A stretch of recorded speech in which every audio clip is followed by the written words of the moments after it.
Investment എന്ന് കേൾക്കുമ്പോൾ സ്റ്റോക്കുകൾ വാങ്ങുക, വിൽക്കുക, ലാഭമുണ്ടാക്കുക, നഷ്ടപ്പെടുക, ഇങ്ങനെയുള്ള കാര്യങ്ങൾ മാത്രമാണ് നമ്മൾ പൊതുവേ കേൾക്കാറ്. എന്നാൽ ഇതിൽ നിന്നൊക്കെ വ്യത്യസ്തമായിട്ട് ഏറ്റവും മികച്ച ഒരു ഇൻവെസ്റ്റ്മെൻറ്റ് സ്ട്രാറ്റജി ഉണ്ട് എന്നുള്ളതാണ് ഇന്ന് ഞാൻ നിങ്ങളുമായിട്ട് പങ്കുവെക്കുന്ന കാര്യം. അത് മറ്റൊന്നുമല്ല, ഡിവിഡൻഡ് ഇൻവെസ്റ്റ്മെൻറ്റ് സ്ട്രാറ്റജി എന്നുള്ളതാണ്. എന്താണ് ഡിവിഡൻഡ് ഇൻവെസ്റ്റ്മെൻറ്റ് സ്ട്രാറ്റജി? ഇത് ഏറ്റവും മികച്ചത് ആർക്കൊക്കെയാണ്? ഇത് എങ്ങനെയാണ് പ്രവർത്തിക്കുന്നത്? എപ്രകാരം നമുക്ക് ഇത്തരത്തിലുള്ള ഡിവിഡൻഡ് ഇൻവെസ്റ്റ്മെൻറ്റ് സ്ട്രാറ്റജി നമ്മുടെ ഇൻവെസ്റ്റ്മെൻറ്റിൻ്റെ ഭാഗമാക്കാം എന്നുള്ളതാണ് ഇന്നത്തെ നമ്മുടെ വിഷയം. പ്രിയമുള്ളവരെ, സമീപനത്തിലേക്ക് ഏവർക്കും സ്വാഗതം. ആദ്യമായിട്ടാണ് നിങ്ങൾ ഈ ചാനലിൽ ഒരു വീഡിയോ കാണുന്നതെങ്കിൽ ദയവായിട്ട് ചാനൽ സബ്സ്ക്രൈബ് ചെയ്യുക.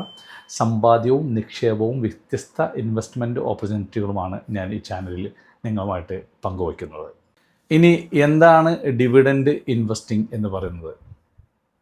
കൃത്യമായിട്ട് പറഞ്ഞാൽ പല കമ്പനികളും അവരുടെ സ്റ്റോക്കുകളിൽ, അവരുടെ കമ്പനികളിൽ നിക്ഷേപിച്ചിട്ടുള്ള ഇൻവെസ്റ്റേഴ്സിനെ എല്ലാ വർഷവും കൃത്യമായിട്ട് കണക്ക് നോക്കിയിട്ട് ആ കമ്പനിയുടെ ലാഭത്തിൻ്റെ ഒരു നിശ്ചിത വിഹിതം ക്യാഷായിട്ട് ഈ പറയുന്ന ഇൻവെസ്റ്റേഴ്സിന് കൊടുക്കുന്ന ഒരു രീതിയാണ് ഡിവിഡൻഡ് നൽകുക എന്ന് പറയുന്നത്.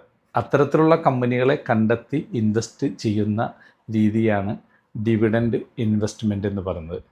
എപ്രകാരം അത്തരത്തിലുള്ള കമ്പനിയെ കണ്ടെത്തി ഇൻവെസ്റ്റ് ചെയ്ത് വെൽത്ത് ഡെവലപ്പ് ചെയ്യാം എന്നുള്ളതിനെ പറ്റി പഠിക്കുന്ന രീതിയാണ് ഡിവിഡൻഡ് ഇൻവെസ്റ്റ്മെൻറ്റ് സ്ട്രാറ്റജി എന്ന് പറയുന്നത്.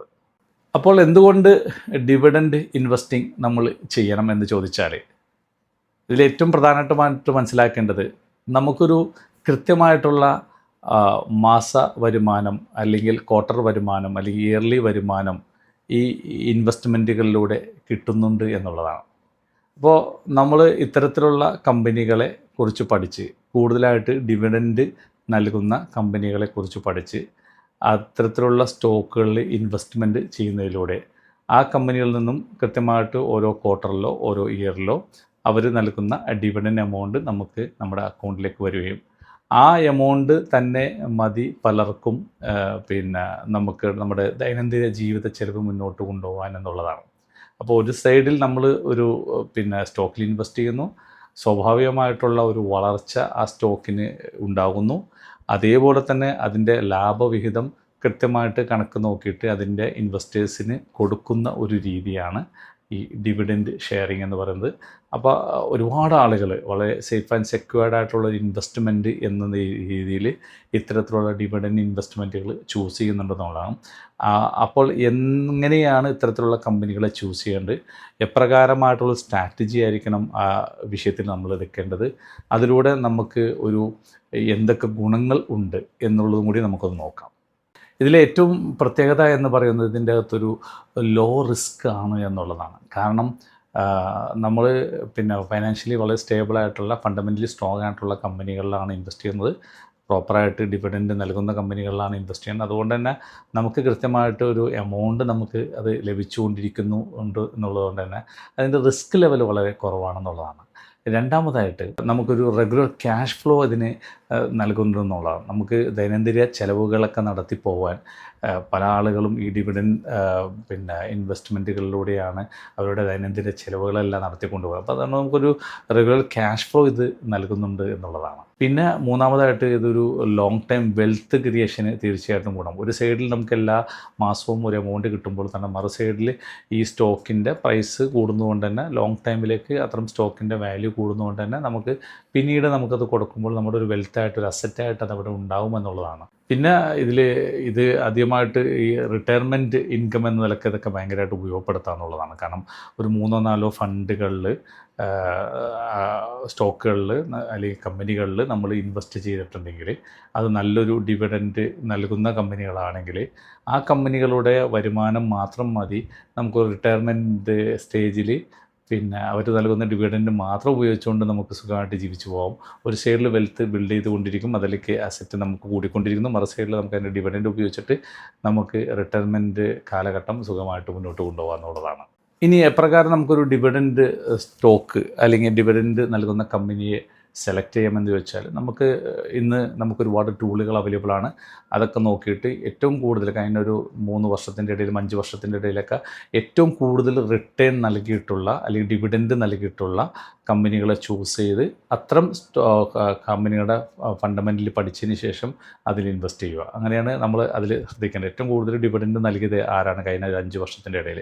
അത്തരത്തിലുള്ള 3, 4, 5 കമ്പനികളെ ചൂസ് ചെയ്യുക, അതിൽ ഇൻവെസ്റ്റ് ചെയ്യുക. നമ്മുടെ പർപ്പസ് കൃത്യമായിട്ടൊരു ക്യാഷ് ഫ്ലോ ഉണ്ടാവുക എന്നുള്ളതാണ്. പ്ലസ് ലോങ് ടൈമിൽ ഒരു സേഫായിട്ടുള്ള ഇൻവെസ്റ്റ്മെൻ്റ് ആക്കുക എന്നുള്ളതാണ്. രണ്ടാമത്, ഈ കമ്പനികളെല്ലാം ഒരു പ്രോപ്പറായിട്ടുള്ള കൺസിസ്റ്റൻ്റ് ആയിട്ടുള്ള പ്രോഫിറ്റ് നൽകുന്നുണ്ടോ എന്ന് കൂടി നോക്കണം. അത്തരത്തിലുള്ള കമ്പനികളെ നോക്കിയിട്ട് നിങ്ങൾ ഇൻവെസ്റ്റ് ചെയ്യാൻ ശ്രമിക്കുക.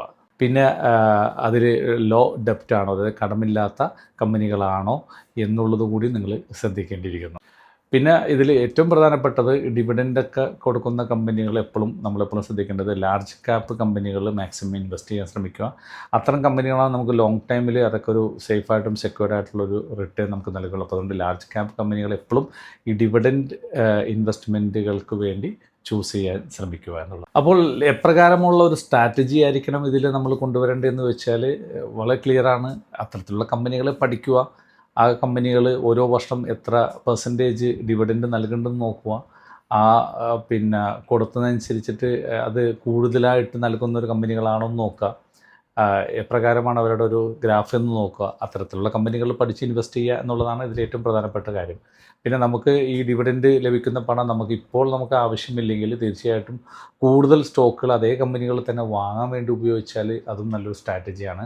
നമുക്കൊരു റിട്ടയർമെൻറ്റ് പീരീഡിലേക്ക് അതല്ലെങ്കിൽ നമുക്ക് പണം ആവശ്യമുള്ളൊരു സമയം ആവുന്നവരെങ്കിലും അത്തരം ഫണ്ടുകൾ വീണ്ടും അതിലേക്ക് തന്നെ ഇൻവെസ്റ്റ് ചെയ്ത് നമുക്ക് ഉപയോഗിച്ചാൽ അതും നല്ലൊരു തീരുമാനമായിരിക്കും. വ്യത്യസ്തമായിട്ടുള്ള സെക്ടറുകൾ നിങ്ങൾ ചൂസ് ചെയ്യുക. കാരണം ഡിവിഡൻഡ് എന്ന് പറയുമ്പോൾ ഒരു സെക്ടറിൽ തന്നെ പല കമ്പനികളിൽ ഇൻവെസ്റ്റ് ചെയ്യാതെ വ്യത്യസ്തമായിട്ടുള്ള കൂടുതൽ ഡിവിഡൻഡുകൾ നൽകുന്ന വ്യത്യസ്തമായിട്ടുള്ള 3, 4 സെക്ടറിലുള്ള ഡിഫറെൻറ്റ് കമ്പനികളിൽ ഇൻവെസ്റ്റ് ചെയ്താൽ തീർച്ചയായിട്ടും ഏതെങ്കിലും പ്രത്യേക സെക്ടറിൽ ഉണ്ടാകുന്ന ചില മാറ്റങ്ങൾ കൊണ്ട് ഈ കമ്പനികൾക്ക് ഉണ്ടാകുന്ന പ്രശ്നങ്ങൾ ഡിവിഡൻഡ് കുറയുമ്പോൾ അത് മൊത്തത്തിൽ ബാധിക്കാതിരിക്കാൻ നിങ്ങൾക്കതൊരു ഗുണകരമായി മാറുമെന്നുള്ളതാണ്. ഇത് ആർക്കൊക്കെ ഉപയോഗപ്പെടുമെന്ന് വെച്ചാൽ തീർച്ചയായിട്ടും ഒരു മാർക്കറ്റിൽ സ്ഥിരമായിട്ട് ഇൻവോൾവ്മെൻ്റ് ഒന്നും താല്പര്യമില്ലാത്ത ഇൻവെസ്റ്റ് ചെയ്ത പണം പതിയെ അവിടെ കിടന്ന് ഗ്രോ ചെയ്യട്ടെ, എന്നാൽ കൃത്യമായിട്ടൊരു എമൗണ്ട് മാർക്കറ്റിൽ നിന്ന് എടുക്കണമെന്ന് ആഗ്രഹമുള്ള ആളുകൾക്കൊക്കെ തീർച്ചയായിട്ടും ഇത്തരത്തിലുള്ള ഡിവിഡൻഡ് ഇൻവെസ്റ്റ്മെൻറ്റുകൾ പരീക്ഷിക്കാവുന്നതാണ്.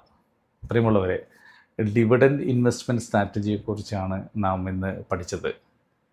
ഡിവിഡൻഡ് ഇൻവെസ്റ്റ്മെൻറ്റ് സ്ട്രാറ്റജി തീർച്ചയായിട്ടും ഒരു സേഫ് ആൻഡ് സെക്യൂർഡ് ആയിട്ടുള്ള ഇൻവെസ്റ്റ്മെൻറ്റ് ആഗ്രഹിക്കുന്ന ആളുകൾക്ക് റെക്കമെൻഡബിൾ തന്നെയാണ്. അത്തരം ഇൻവെസ്റ്റ്മെൻറ്റുകളെക്കുറിച്ച് കൂടുതൽ പഠിക്കാൻ ശ്രമിക്കുക. അത്തരം കമ്പനികളെക്കുറിച്ച് കൂടുതൽ പഠിച്ച് മനസ്സിലാക്കിയതിന് ശേഷം മാത്രം അത്തരത്തിലുള്ള ഇൻവെസ്റ്റ്മെൻറ്റുകൾ നിങ്ങൾക്ക് യൂസ്ഫുൾ ആണെങ്കിൽ തീർച്ചയായിട്ടും നിങ്ങൾക്കത് ഇൻവെസ്റ്റ്മെൻറ്റിൽ ഈ ഒരു സ്ട്രാറ്റജി നിങ്ങൾക്ക് തീർച്ചയായിട്ടും പരിഗണിക്കാവുന്നതാണ്. മറ്റൊരു വിഷയമായി അടുത്ത ആഴ്ച. നന്ദി, നമസ്കാരം.